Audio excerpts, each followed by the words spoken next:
Banton, and today we're going to talk about analyzing poetry for this asynchronous session. I want to throw a quick shout out to Miss McFarland for sharing her PowerPoint with us. All right, let's consider a poem we might want to analyze. This poem is called Tear It Again. Looking into the darkness, a deep black void, filling my heart, being utterly destroyed. I watch the fragments fly through the air. Sitting in weary silence, I find I don't care. This isn't the first time it's been torn into bits, but I'm guessing it's the last time I can stand it. Lying or dying, it doesn't matter anymore. Soul torn asunder, I fall to the floor. Peace engulfs me as I finally cry. Looking to the heavens, I laugh as I die. All right, let's look at this again. Let's look at some things that are kind of interesting. For example, tear it again. It's not, there's no question mark. What does that mean? And then it says a deep black void. What void? Some other things I thought were interesting was I laugh as I die. Who's dying? The person says this repetitively, living or dying, it doesn't matter anymore. Is this person thinking about taking their own life? What's happening? I find I don't care. Are they losing their will? Their will for what? So we see a lot of things that are happening to this person that are really sad or negative. So what did we find? The title is referring to the tearing of the heart. The narrator is possibly in an abusive relationship. The abuse may be emotional as the narrator can finally cry in the end but was unable to do so before. The narrator indicates that they died. This could be a declaration of suicide of some sort, maybe. Let's consider the title. It says tear it again. Is it a tearing of the heart? Feeling my heart being utterly destroyed, I watch the fragments fly through the air. Another thing to notice is that it has no punctuation. It's not asking a question, it's just declaring something. Tear it again. And then living or dying, it doesn't matter anymore, indicating that the narrator is telling the abuser, go ahead, do it. It doesn't even matter anymore if you do it again. So that's kind of some interesting things just about the title right there. Let's consider the narrator. So the narrator says some interesting things like looking in the darkness, a deep black void. This indicates that the narrator is in a dark time in their life, and an argument can be made for maybe they're going through depression. Sitting in weary silence, I find I don't care. This also speaks to depression, as well as the narrator's will to live has diminished. Soul turned asunder, I fall to the floor. Something has occurred to the narrator's life that has caused them to completely and utterly give up. It says, finally I cry. The narrator indicates that they have been unable to cry before this, and now that they no longer have to face their torment, the peace engulfs them. And then the narrator laughs as he or she dies. This could indicate peace, or it could relate back to the title and be a condescending proclamation. Maybe something kind of, sarcastic. Let's consider the theme. Theme is a life lesson, a moral, or meaning the author is attempting to convey to the audience. It's dark. The heart can only take so much pain. I'm guessing it's the last time I can stand it.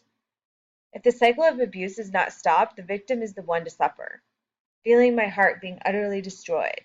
And this is the last time they can stand it, where the only peace that can be found is in death. So again, it's a very, very dark poem where you can just see a lot of pain is being felt. And let's consider the tone. The title is intended to be condescending to the abuser. Like, go for it. I don't care. Tear it again. I dare ya. The tone changes abruptly to one of dark depression, darkness, deep black void. Talks about a painful acceptance. I feel I don't care, and living or dying, it doesn't matter anymore. And it's kind of mocking. The tone is mocking both the narrator and the abuser. In the title, the narrator condescendingly tells the abuser to tear it again, because they are about to die and it will not matter what they do with the dead heart. Let's put all the pieces together. So the pain of the world, the cycle of abuse, the peace of death plague the world today to an unusual extent. It is rare to turn on the news and find a happy story being presented to the world. This universal struggle is presented in heartbreaking detail in the poem, Tear It Again. With its swiftly changing tones and dark themes, the reader is taken on a journey through the mind and feelings of a victim of unspecified abuse. So what's really missing from this introduction?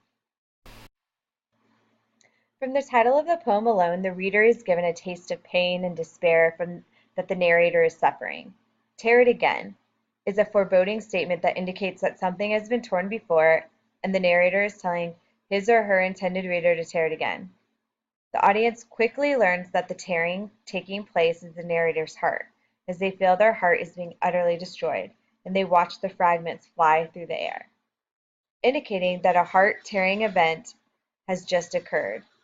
This gives the title a condescending tone, as the narrator is stating, tear it again, then, it's what you do. As the poem continues, the tone switches from an immediate condescending tone to one of dark depression as the narrator states into the darkness and the deep black void, indicating a thousand-mile stare that is indicative of a silent depressive state. The tone quickly shifts to that of a painful acceptance as the narrator states, I find I don't care about the tearing of their heart. The mocking and condescending tone returns at the end of the poem when the narrator states, I laugh as I die. When the narrator tells the intended reader to tear their heart again and ends the piece with, I laugh as I die, they're indicating that their heart can now be torn because it doesn't matter anymore. The narrator is dead. When the audience combines the tone with the title and evidence from the poem, they could draw the conclusion that the narrator and possibly the author is the victim of abuse. This is indicated from the beginning with the opening statement, living in darkness, a deep black void, leading the reader to believe that the narrator is going through a dark time. The violence of the heart being utterly destroyed and the narrator not caring as the fragments fly through the air are indicative of a pattern the narrator is used to. There is no indication of horror on the narrator's part, just a weary acceptance. The cycle of abuse is also evident when the narrator states that this isn't the first time it's, the heart, been torn to bits, indicating that this is not a new occurrence, just one the narrator will not survive. The darkness of this short tale of a journey through pain to the embrace of death resonates deeply with audience. As the tone changes, as the narrator's heart is torn to bits, the audience is drawn into the narrator's plight and is taken to the edge of that deep black void with the narrator, but fortunately, they do not have to take the plunge as the narrator does. Be reflective in your conclusion. You can include any additional connection made or hash your points in a slightly different light.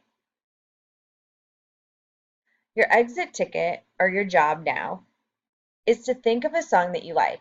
It can be a happy song, a sad song, a song about love, whatever you want. It could be a rap, a country song, a holiday song, a church song, any song. Now, keep in mind that songs are a form of poetry. I want you to analyze the song or poem. Next, go to our class website and in the comment box, answer these 3 questions. What is the name of the song? What is the theme of the song? What is the tone of the song? And number 4, I lied, there's 4 questions. Do you think any differently about this song now that you have analyzed it? So it's changed. Do you look at it differently now that you've really looked at the words and really thought about what they mean? I know for myself, sometimes I really like a song and then I look up the lyrics and I really think about it. I'm like, whoa, this is about something totally different than what I thought. So I want you to do that. All right, that is the end of our asynchronous session. I hope you guys learned a lot, and I will see you next week.